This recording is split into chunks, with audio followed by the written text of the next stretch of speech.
And do those you have elected to represent you share your concerns about crime? And do they have a plan to stop it and prosecute those wreaking havoc? Joining us now is the former governor of the great state of New Jersey and a former federal prosecutor, Christie. Governor, thank you for joining us. I mean, to me, public safety is the #1 function of government, and nothing else matters if you're dead.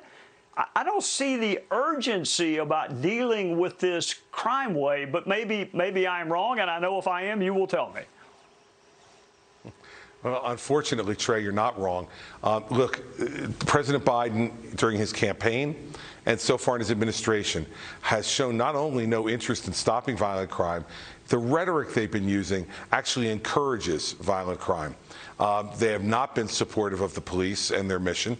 They have not been supportive of prosecutors who want to be aggressive about rooting out violent crime. In fact, Democratic Party has been supporting prosecutors around the country in places like New York City, San Francisco, Los Angeles, and Chicago. Prosecutors who don't want to prosecute violent crime and don't want to put people in jail. And this kind of atmosphere out there demoralizes police. They don't do their jobs then nearly as well as they otherwise could, and we're in this situation. And this can be fixed by the President of the United States and the Attorney General of the United States by setting a much different tone. And, Judge Garland and the President have not done that. In fact, they've done the opposite. Governor, you raise an essential point. Most crime is state and local. However, the U.S. attorneys and the Department of Justice do have a role to play. You yourself were a United States attorney. Give the viewers a sense of what role the federal government can and should play in the war on crime. Well, especially in violent crime, Trey, I'll tell you what we did in the Bush administration when I was the U.S. attorney in New Jersey. We partnered in our major cities, in Camden, in Trenton, in Newark, in Paterson, with the local police departments. And when we had people who were repeat violent offenders, we worked with them to bring those cases federally, where the sentences were much stiffer, where parole was not available for these folks, and where they were going to be sent to a federal prison far away from their home in New Jersey. I will tell you, that would reduce violent criminals to tears, and they would turn on their other violent criminals, turn other people in. And we turned Camden from what was the murder capital of America when I became U.S. attorney to reducing now by 70% the murder rate in Camden. Federal government can work in partnership with the local government and send their worst offenders federally to make sure they get stiff sentences and they're not in a revolving door of parole.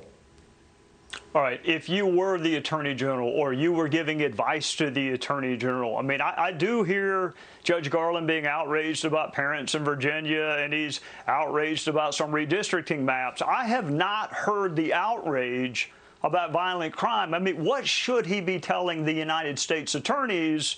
Because he does have some control over them.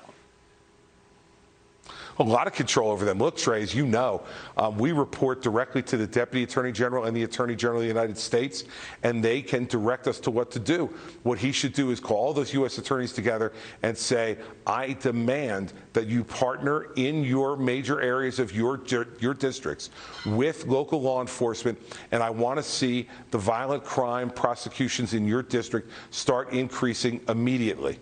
And believe me, there's enough crime out there to do it. And he could direct them to do it. And I will tell you that in the Bush administration, when people didn't do it, they were reprimanded. And they were brought down to Washington, D.C. and told, you want to keep this job, you have to be able to pursue the goals of the president and the attorney general. And we had a program called Project Safe Neighborhoods that worked just that way and was reducing violent crime all throughout the country. That can be done and should be done. And by the way, the mayors in some of these cities that are really besieged by crime should be insisting that it be done. You know, Governor, I mean, the point you raised is fascinating, particularly as it relates to firearms. I mean, you and I could spend the rest of our lives just listing the federal firearms statutes that federal prosecutors could use in some of these gun cases. But thank you for your service to our country as the United States Attorney and as the Governor of the great state of New Jersey. And thank you for joining us on a Sunday night. Hey, Sean Hannity here. Hey, click here to subscribe to Fox News YouTube page and catch our hottest interviews and most compelling analysis. You will not get it anywhere else.